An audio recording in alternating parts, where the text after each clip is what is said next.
Hello everyone, and thank you for watching Jamie TV. My last episode was my first ever bass instructional video for YouTube. It was just a case of me dipping my toe in the water and seeing if it was something I should be doing. I asked for honest, constructive feedback / criticism because I have very broad shoulders and I can take it. And I got that feedback, and if you're one of those people who took the time, having watched that video, to give me some feedback, then thank you very, very much, because when you're making YouTube videos and putting them out there, it really means the world when somebody bothers to do that. But I got that feedback and it was really, really good and encouraging, so here I am making another video. I also asked people, if I make more videos, then what videos do you want? Now, a lot of people asked for more slap, and quite a few people asked for help with making note choices. Like if you're constructing a bass line and you're trying to get away from just using root and fifth, then how do you decide what notes are best to use? So I'm going to cover some of that as well. And by the way, you'll have heard me playing the piece already at the beginning of this video, and the backing track that I'm using, which I've just finished throwing together, will be available at my Patreon account. All the details of that and how you can help the channel, stalk me on social media or contact me are below the video. So let's get into this lesson.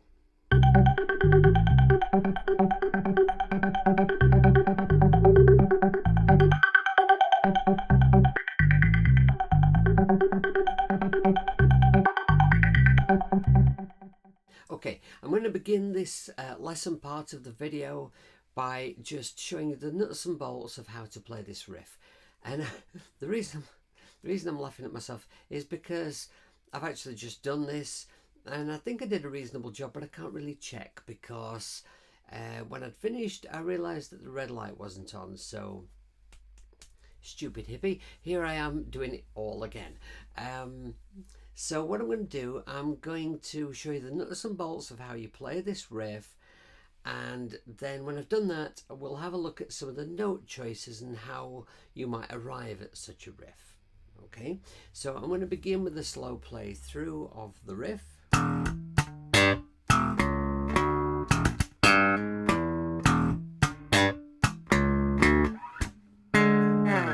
And then it just repeats. Okay, so I am playing an open E string with my thumb at the bottom of the fretboard here, and it's kind of to try and explain how to do this thumb movement, because after my last video a few people said that they were trying slap for the first time and they were having a little difficulty with the thumbing. So so what I'm doing, I'm hitting the string at the bottom of the fretboard with the side of my thumb, but I'm not hitting it so hard that the string is going to hit the frets here. I'm just hitting it firmly with a rapid but a nice firm move. Don't pissy pants about, right? A nice firm thumb, but kind of, it's not, I'm not traveling too far. I think that's the point I'm struggling to make. My thumb is not traveling a long way. I'm doing it from a short distance, and I'm putting this part of my my fingers against the scratch plate here as a sort of anchor point. Not everybody does it in that way. I'm just saying that's what works for me. Right, so I'll let my thumb bounce away, but not too far away because we're going to need it again, right? So thumb to the open E, and then I bring the flat of my fingers against all of the strings to create a dead note. Now it wants to be a firm movement, but not, don't press down too hard, because if we do, then we'll create a hammer-on note like this. We don't want that. We just want this nice passing dead note. Leave the fingers there, hit the string again with the thumb for another passing dead note. And there you're hearing a triplet that's very, very commonly used in slap riffs. Okay, so after that triplet, I'm popping the G string all I'm doing, my fingers are already in that position, so I just hook my first finger under my top string and I pull it up and let it slap back against the frets. But then I bring my fingers down again, the flat of my fingers, to stop that note. And I guess that creates a dead note of its own, but not so loud as the others. And then my fingers stay there while I hit the E string again with the thumb. And then it's first finger to fret 4 on the A, and then my second finger to fret 5 on the A.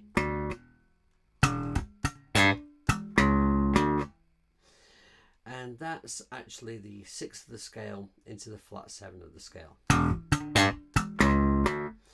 Now, don't do it like I just did it there. I don't know why I did that. I slid up. Don't slide. Do as I say, not as I do. Okay. Then this is followed by another triplet.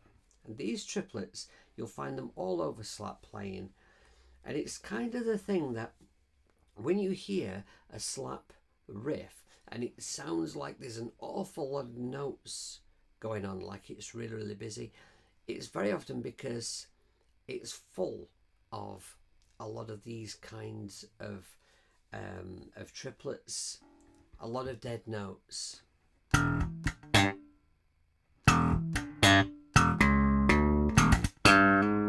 Right, so this triplet, it's very similar to what we did before. It's thumb to the open E. It's exactly what we did before.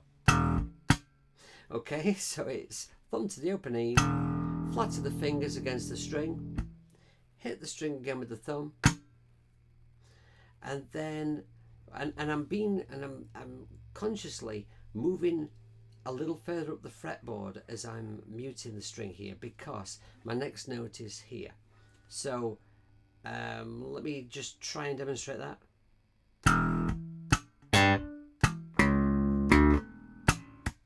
Right, so if I move into this position, and then first finger to fret 5 on my D, hammer on to 6,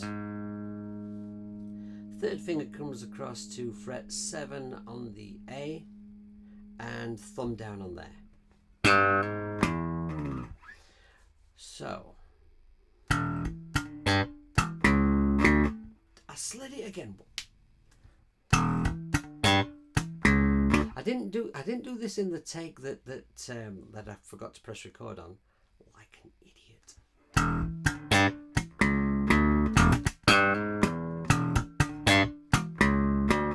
Right, so what we do is we play the riff and then we repeat the riff so far, and then we go up here. So we repeat it up to this.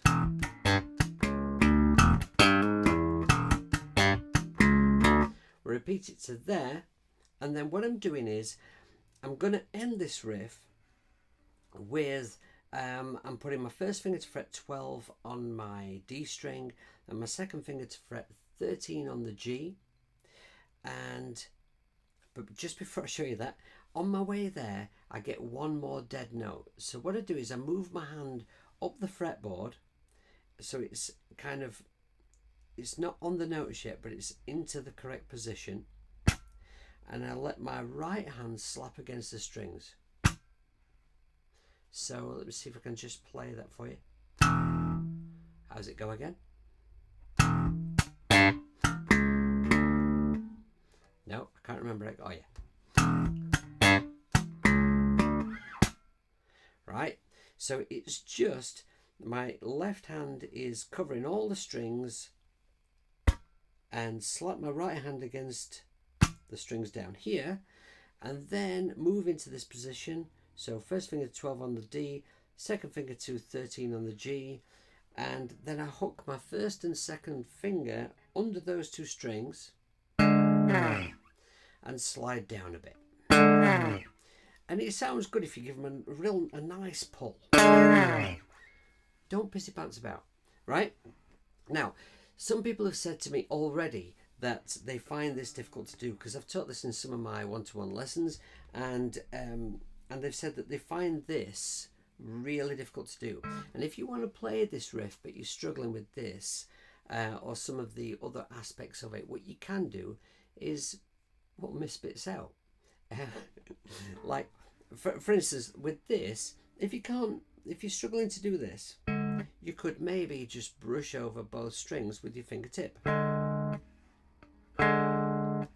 You know, that could work. Or maybe use two fingertips like that.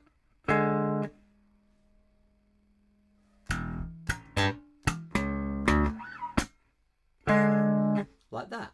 I've never actually done that before, it was just a suggestion. Yeah, okay. That could possibly work. And you know, you could miss out some of the triplets as well if at this time the riff is a little beyond you, you know, and it could still sound cool.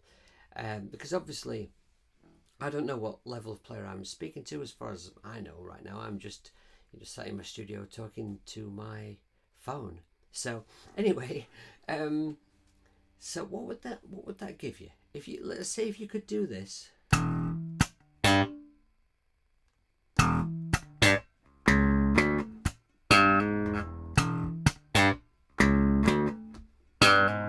Let's say you could do, you know, miss out some of the triplets and just play that. That might kind of get you going, get you in the right kind of vibe of playing, bring the triplets in later. Okay, right, so that's the nuts and bolts of how you actually play the riff. Because all you do is, once you get to that bit, you just repeat it. That's if you want to play it in the way that I played it in the opening playthrough that I started the video with, right? And if you wanna play along to that exact backing track, that will be available at my Patreon account. And actually, then what happens in that playthrough is that I then move to the riff that I explained in my first video. So after that, we go.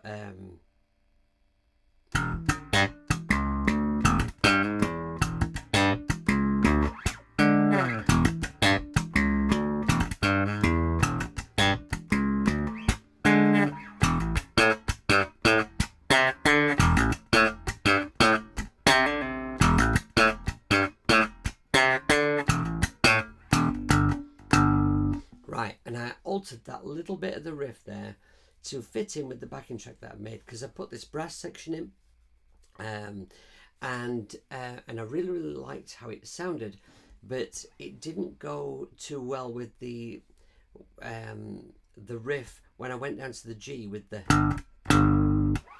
that I used in the first video. So all I've done is just move it slightly in position where it fits in the bar. But if you listen to the playthrough, you'll hear exactly what I mean. And so when I've played that riff, then I go back to the new riff.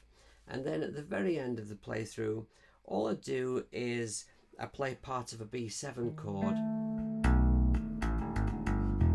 just to make it sound finished. But I'm not going to go through what I played over the B7 in this video, because maybe I'll do another video where we take this track a little further. Let's see what the feedback's like for this video. Alright, so now we know how to play the riff, let's have a little look at how we would choose what notes to use.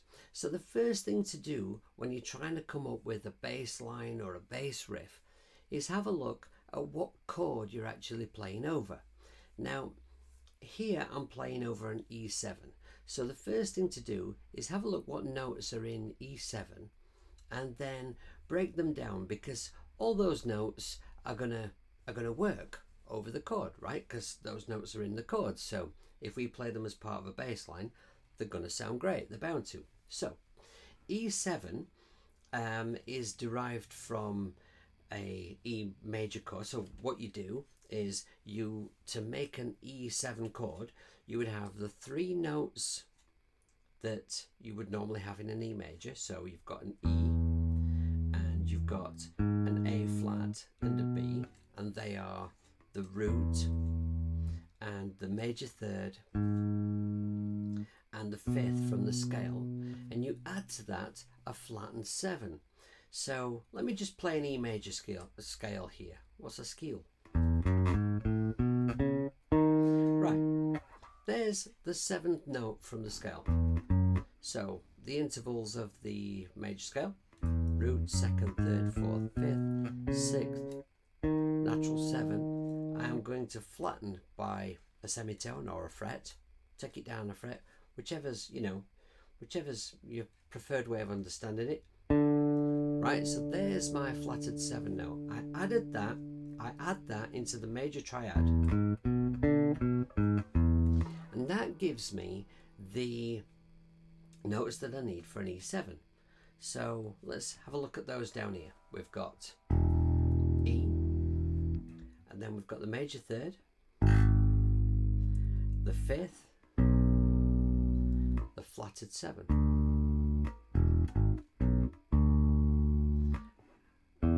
Octave.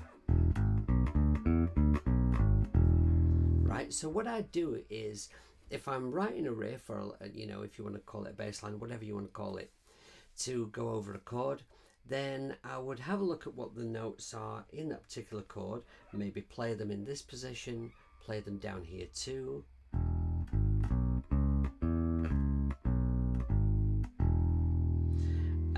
And what did I play then? That's not right. My apologies. And then I would perhaps look at how the notes would pan out if I come this way instead of going across. So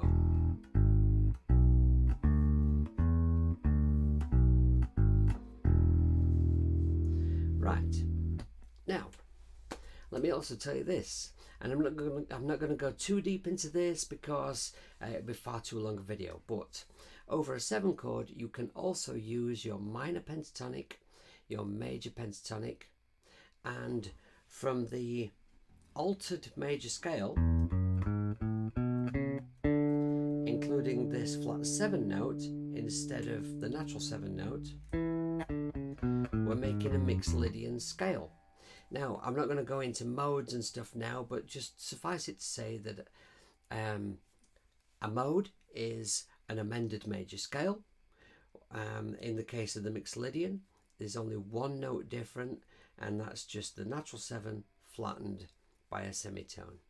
If you don't know anything about modes, and I'm sorry if you already know all about modes and I'm boring you to death, but if you don't know anything about modes, you've just learned one, right? That's your mixed Lydian scale, and it sounds fantastic over 7 chords, right? So over a 7 chord, we can use our mixed Lydian scale, we can use our minor pentatonic, we can use our major pentatonic. I would suggest focusing on the notes that are actually in the chord, because they're probably going to sound most effective.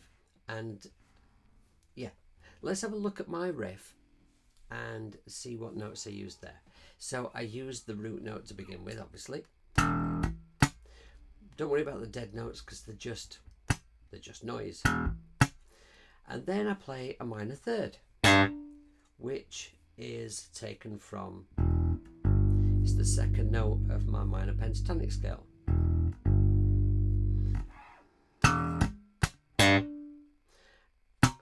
Then I'm playing a 6th from the major scale, which the 6th is a great note because if you've ever played this kind of riff, right, those kind of riffs that are all over blues and rock and roll stuff, you're actually just playing through the notes of the chord, root, major third, 5th, and then you put a 6th in. So it's the only note that's not in the major chord, but it's a nice passive note.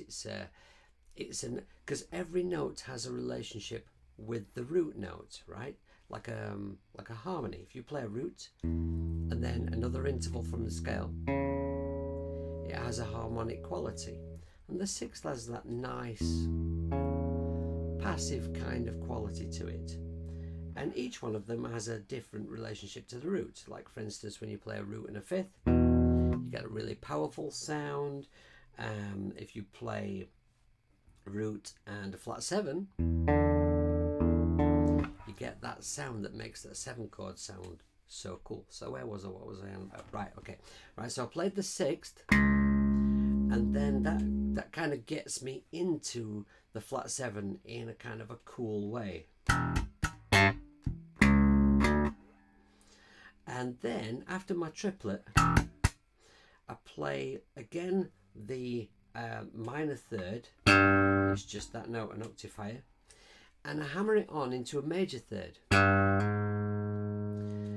Now this is a move that you hear all the time in lots of different kinds of music, but particularly in blues, because in blues music, guitar players in particular will frequently mix up major and minor pentatonic patterns to great musical effect, and you'll hear this move all the time, and it's just a minor note, usually hammered into, I said minor note, minor 3rd, usually hammered into a major 3rd, resolve it to a root note.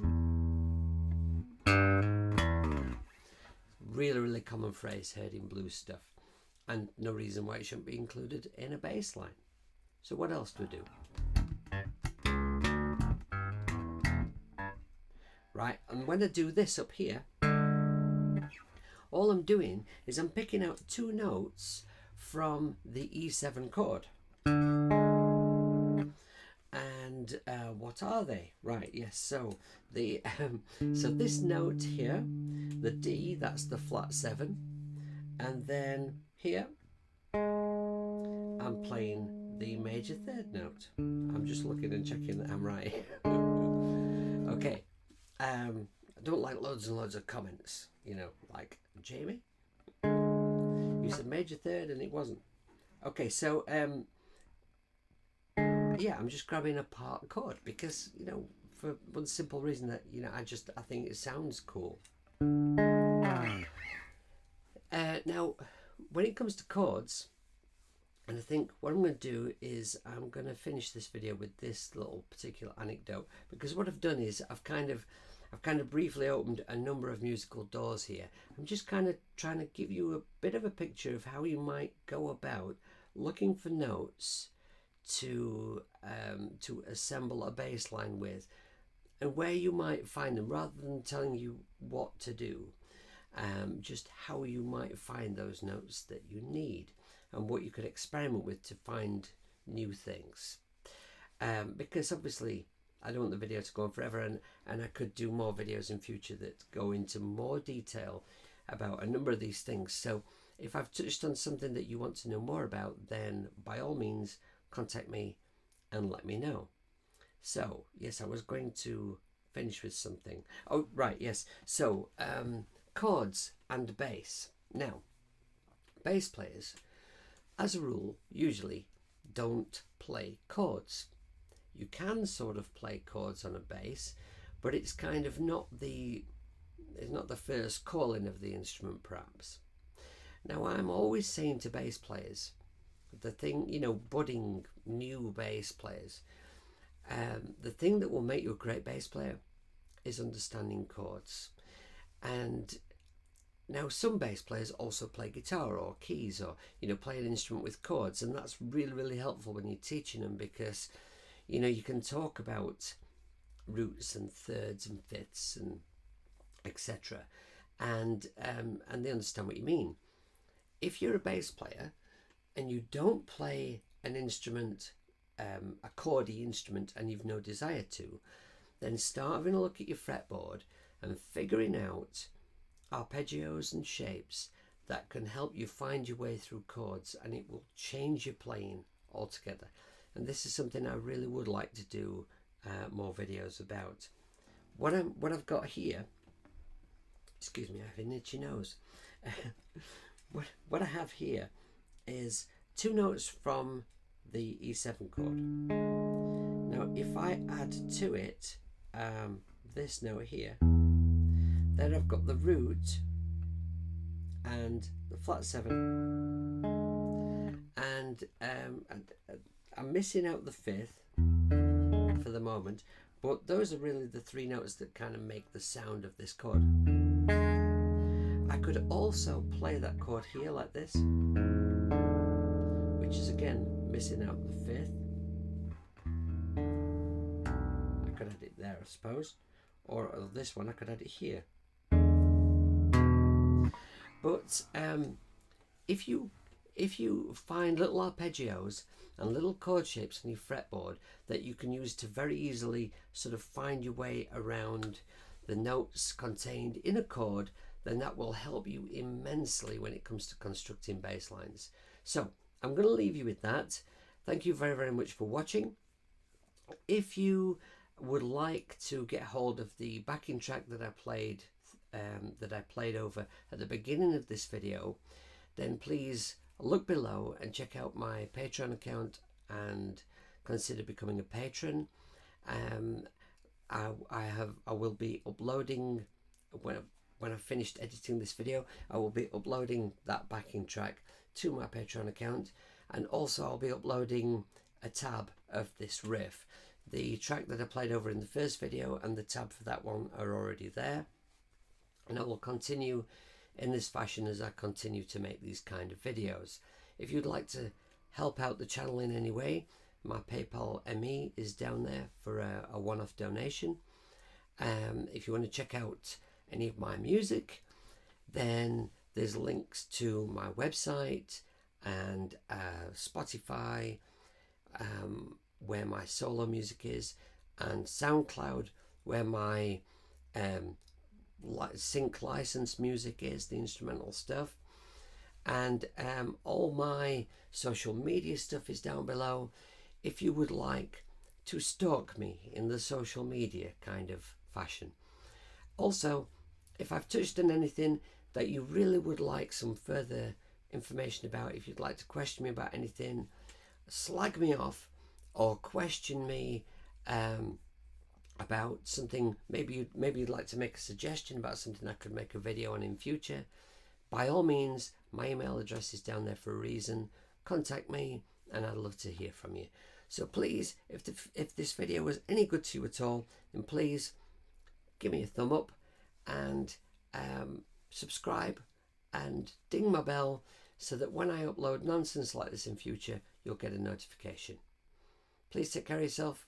Be good. See you later.